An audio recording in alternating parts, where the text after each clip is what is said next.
खबर आसनसोल से है। शिल्पांचल के कुमारपुर इलाके में भूमाफियाओं द्वारा तालाब कब्जाने और भराई कराने की कोशिशों के खिलाफ ग्रामीणों ने मोर्चा खोल दिया है। कुमारपुर के निवासियों ने शुक्रवार को डीएम कार्यालय पर प्रदर्शन करते हुए तालाब बचाने की मांग को लेकर ज्ञापन सौंपा।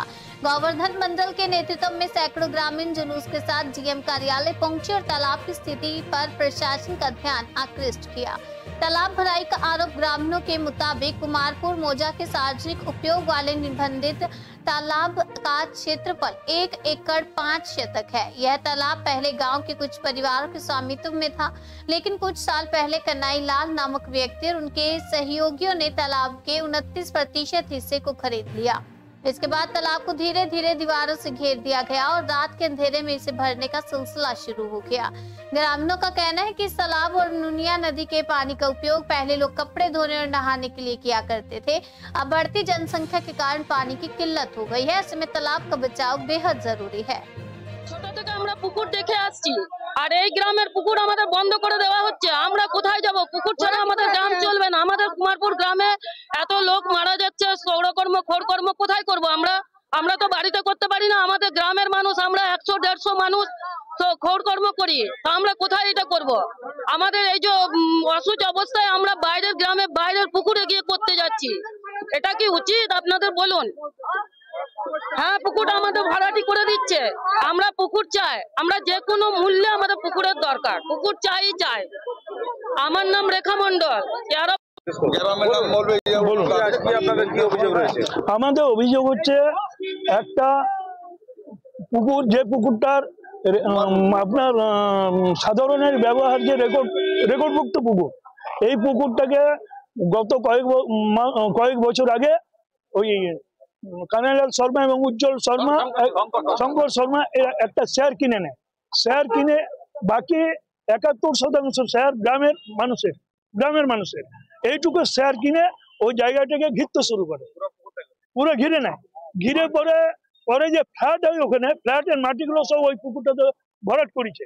ঠিক তো, গ্রামের মানুষ বাধা দিয়েছে, উনি কিন্তু শুনেন নাই। এরপরে এখন আবার পুরোপুরি ভরাট করে দেওয়ার জন্য কয়েকদিন আগে জেসিবি মেশিন নিয়ে এসেছিল। গ্রামের মানুষ জানতে পারলে ওদের জেসিবিটাকে তাড়া করে বেরিয়ে চলে যায়। কিন্তু আমরা দেখলাম এইভাবে আমরা আর কতদিন আটকে রাখবো? এটা প্রশাসনের সর্বোচ্চ জায়গায় আমরা এটা না পৌঁছালে আগামী দিনে আমরা আটকে রাখতে পারবো না। তার জন্য আজকে আমরা এই গণ ডেপুটেশনটা সেই কারণে আমরা দিচ্ছি। আমাদের মেয়ে ছেলে আদি গ্রামের সবাই এসছে এই বিষয়ে মাননীয় জেলা শাসক মহাশয়কে জানানোর জন্য, যাতে আমাদের ওই সাধারণের ব্যবহার্য যে পুকুর সেটা সাধারণের জন্য যেন থাকে। সেটা এটা কুমারপুর মৌজার 191 প্লট এই দাগ নম্বর, এটা সাধারণের ব্যবহার্যই পুকুর, রেকর্ড তাই আছে। তাহলে ওটা ও বাউন্ডারি করে বন্ধ করলো কেন? বড় গেট লাগালো কেন? এই অভিযোগটা বারবার করা সত্ত্বেও ও তখন তোয়াক্কা করেনি। ও টাকার জন্য কুমারপুর থেকে একটা ডেপুটেশন যেটা ওরা অভিযোগ করছে যে লোয়ার কুমারপুরে পুকুর ছিল, লাগার পুকুর নাম, সেটা দখল করা হচ্ছে এবং আপনার বিরুদ্ধে অভিযোগ তুলেছে। কি বলবেন? আমি সেইটাই বলতে চাই কি দেখুন ভাই, আমি গভর্নমেন্ট থেকে ল্যান্ড নিয়েছি, আপনাকে পুরো পেপার দেখে দিয়েছি, ওরা আমাকে কমার্শিয়াল ল্যান্ড বলেই বিক্রি করেছে। 1 নম্বর কথা। 2 নম্বর কথা, আমার ফিল্ড ভেরিফিকেশনও করা আছে, সে পেপারটা আপনাদের সবাইকে দেখেছি, আপনারা নিজের চোখে দেখলেন, একদম ক্লিয়ার লিখে দিয়েছে নো পুকুর ফাউন্ড। এটা 2012 সালের। এর থেকে আর বেশি আমি কি বলবো? আপনি যদি জোর জবরদস্তি বলেন সে কোর্টে বিচার হবে। আপনি আপনার পেপার নিয়ে আসবেন, আমি আমার পেপার নিয়ে যাব। আমি তো কোনো প্রাইভেট লোক থেকেও নিয়ে নেই, তো গভর্নমেন্টে দিয়েছে আমাদের। এটাই আমার মূল বক্তব্য। আর কিছু জিজ্ঞাসা করবেন, করতে পারে। ওরা বলছে যে অনেক বছর ধরে পুকুরটা ভরাট করছে, এখন পুকুরের কোনো ভরাট করছে, তো এত বছর কোথায় ছিলেন ওনারা? হ্যাঁ, আমার বাউন্ডারি দিয়ে 30 বছর হয়ে গেছে। 1990 সাল থেকে আমার বাউন্ডারি করা আছে, আজকে 2024 চলছে, মানে 34 বছর হয়ে গেছে।